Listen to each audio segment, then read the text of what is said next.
Bonjour et bienvenue à toutes et à tous sur ma chaîne YouTube. Aujourd'hui, une vidéo qui n'avait pas été annoncée, que je ne comptais pas spécifiquement faire, bien que j'ai abordé ce sujet dans une de mes dernières vidéos qui est inclue dans la playlist les 40 jours. Il s'agit de la pratique spontanée. Pourquoi est-ce que je vous en parle? Parce que un de mes problèmes de santé provoque des douleurs chroniques assez insupportables. Et hier soir, justement, ces douleurs étaient revenues. Et j'ai décidé de faire de la pratique spontanée et je me suis promise à moi-même que si, après la pratique spontanée, je n'avais plus aucune douleur et que je pouvais passer une nuit sans douleur, le lendemain, je vais faire une vidéo témoignage sur la pratique spontanée. Et c'est pour ça donc que je la fais là, maintenant.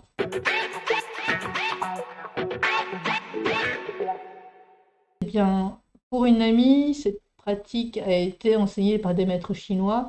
Moi, c'était des japonais, donc je ne sais pas d'où elle vient. Par contre, ce que je sais, c'est que son principe se base sur l'idée que le corps physique le corps humain a une intelligence innée qui lui permet de retrouver son équilibre après avoir subi un choc, un traumatisme, une situation éprouvante, qu'elle date d'il y a quelques instants ou de plusieurs mois, parfois même plusieurs années.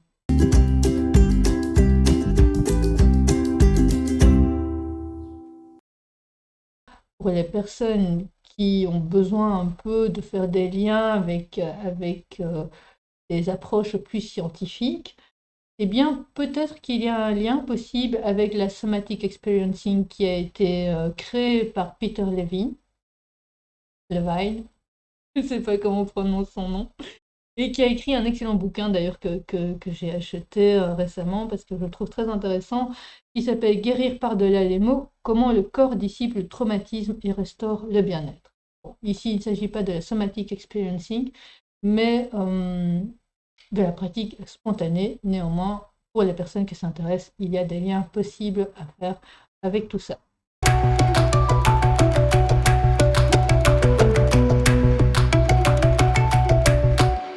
Cette méthode, elle est hyper méga simple. C'est juste dans un espace-temps. Donc espace-temps, une salle, un endroit, une chambre, un endroit où vous vous sentez en sécurité, au calme, où personne ne vient vous déranger. Espace-temps, un temps, donc avec une heure de début et une heure de fin, en général 45 qui dure 45 minutes à une heure, parfois plus. Mais bon, si c'est quotidiennement chez soi, on n'a pas forcément le temps de faire de la pratique spontanée toute la journée. Donc un espace-temps où le corps va exprimer à travers différentes manifestations, que ce soit des mouvements, que ce soit des gargouillis, que ce soit des tremblements, que ce soit des frissonnements, que ce soit une sensation de chaleur, que ce soit une émotion, que ce soit donc avec des larmes, que ce soit rien de tout ça, juste un grand calme intérieur. Mais en tout cas, le corps va exprimer, va laisser exprimer des choses, il va évacuer d'une certaine façon, naturellement, sans que le mental ne cherche à faire quoi que ce soit. Parce que justement, le mental, pour les personnes qui ont un mental un petit peu envahissant, ce qui peut aider, c'est de choisir soit un mantra tibétain, ou alors une phrase, ou un mot, ça peut être plénitude, ça peut être guérison, ça peut être bidibule, ça peut être n'importe quoi. C'est plus là, moi je le vois plus comme une sorte de nourriture pour le mental, pour l'occuper un peu comme un enfant un peu hyperactif qu'on veut, on lui donne un petit jouet pour qu'il laisse tranquille les adultes. Bon, c'est peut-être une analogie un petit peu maladroite, mais en tout cas, moi, c'est comme ça que je le perçois. Donc, les jours où le mental est un peu trop envahissant, on peut décider de répéter donc toujours le même mot ou le même mantra, euh, ou pas du tout. L'idée aussi dans cet espace-temps, c'est au début, en tout cas, d'être dans une sorte de détente physique. Donc on peut être debout, on peut être couché, on peut être assis, on peut à un moment donné s'asseoir, à un moment se coucher, à un moment rester debout, on peut marcher, voilà, tout est possible. Mais l'idée est quand même au début d'être dans une espèce donc, de détente physique, donc on détend la mâchoire, quitte à laisser la bouche légèrement entrouverte.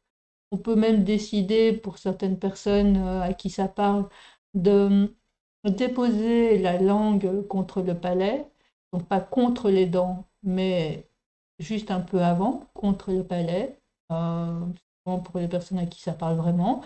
On peut aussi, dans la détente physique, relâcher un peu les paupières, relâcher un peu les yeux, quitte à peut-être que les yeux ils vont aller un peu vers le haut, ou peut-être pas. Mais en tout cas, l'idée c'est quand même d'avoir une sorte de détente au niveau du visage, mais au niveau du corps également.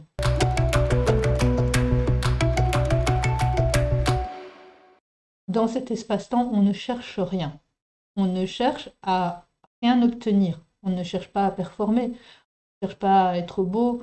On ne cherche pas à ça. C'est pour les personnes qui font ça en duo ou en groupe. L'idée n'est pas de faire des mouvements magnifiques ou, ou d'avoir des manifestations un petit peu spectaculaires. On s'en fout complètement. Quelles que soient les grimaces que le visage fait, les mouvements, on s'en fout complètement. On ne cherche pas à être beau, on ne cherche pas à faire du beau, on ne cherche pas à faire du laid, on ne cherche rien du tout. On laisse juste venir.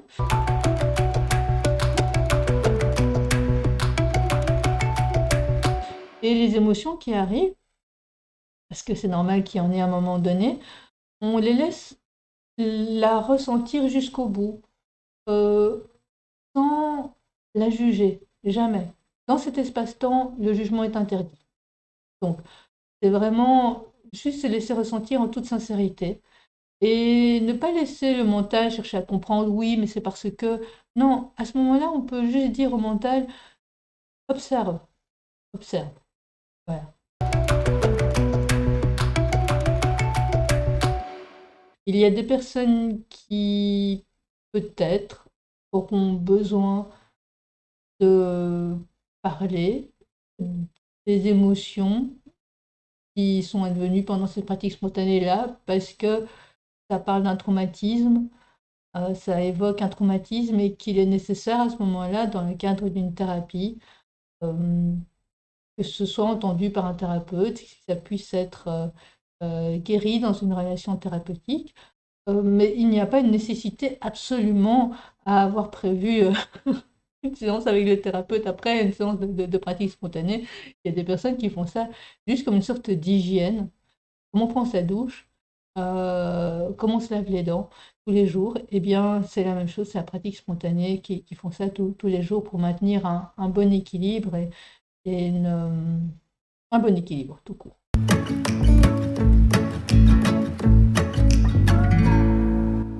Donc, moi, dans ce que je peux témoigner, c'est qu'au niveau des douleurs chroniques, c'était quand même assez fort et que aussi, c'est un espace où il peut y avoir des expériences spirituelles qui peuvent arriver, assez intenses, assez fortes, expériences émotionnelles, oui, et parfois ne rien se passer aussi. Mais les moments de grande osmose, souvent, je peux témoigner, arrivent dans ces moments où on ne cherche rien. C'est comme si quand on arrête de chercher, on obtient. Voilà. Donc la pratique spontanée, ça peut être une façon de découvrir une facette de la réalité des choses. Et l'important, c'est de rester juste aussi, au plus juste avec soi-même. Donc à un moment donné, parfois, il y a comme une petite voix qui me dit non, non, c'est bon, c'est suffisant là. Ça a duré que 5 minutes, mais les mouvements qui ont été faits sont suffisants. Et c'est vrai que moi, j'ai déjà remarqué que ça pouvait rééquilibrer le poids de mon corps sur mes pieds, par exemple. Voilà. Donc pas avoir tout le poids sur le bout des pieds, ni sur les talons, mais vraiment bien réparti, donc quand je suis debout.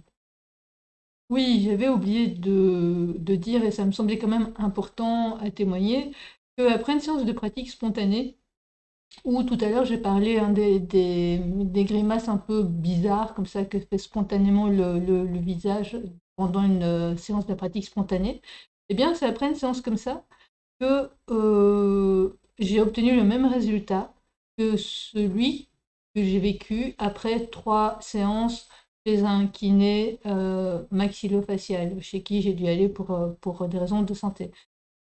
Donc voilà, je ne m'attendais pas à ça, je n'avais pas fait de la pratique spontanée par rapport à ça non plus. D'ailleurs, je le fais par rapport à rien de manière générale, puisque l'idée de la pratique spontanée, c'est qu'on ne cherche à rien à obtenir.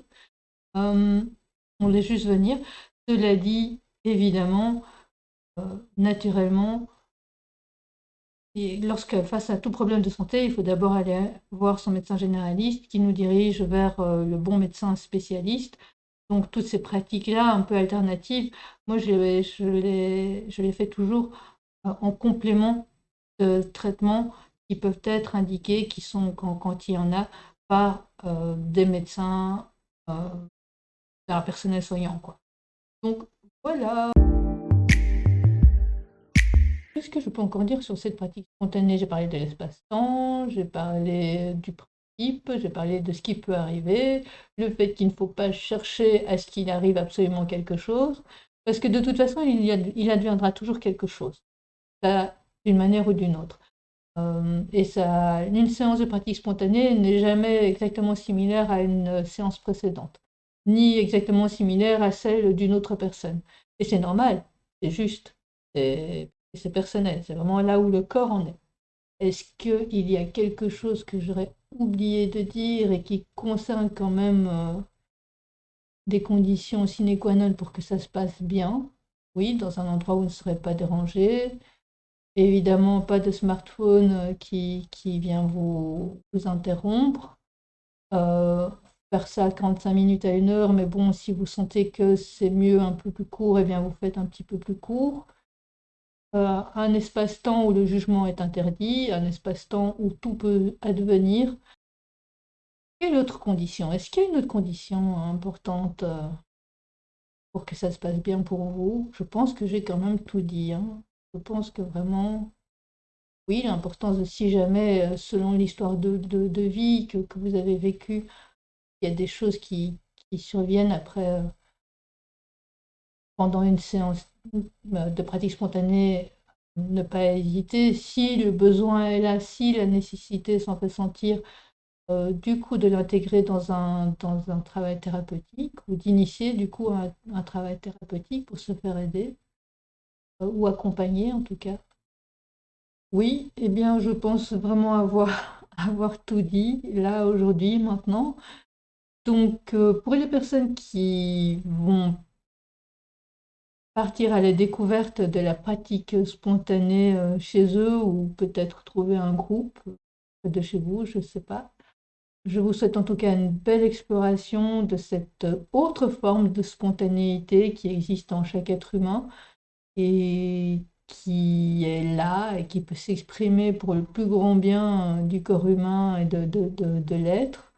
Retrouver un équilibre équilibrant après une mauvaise journée ou après quelque chose de plus dur qu'une mauvaise journée. Je vous souhaite de vivre ça dans la plus grande bienveillance envers vous-même également. Et je vous souhaite le meilleur, comme d'habitude.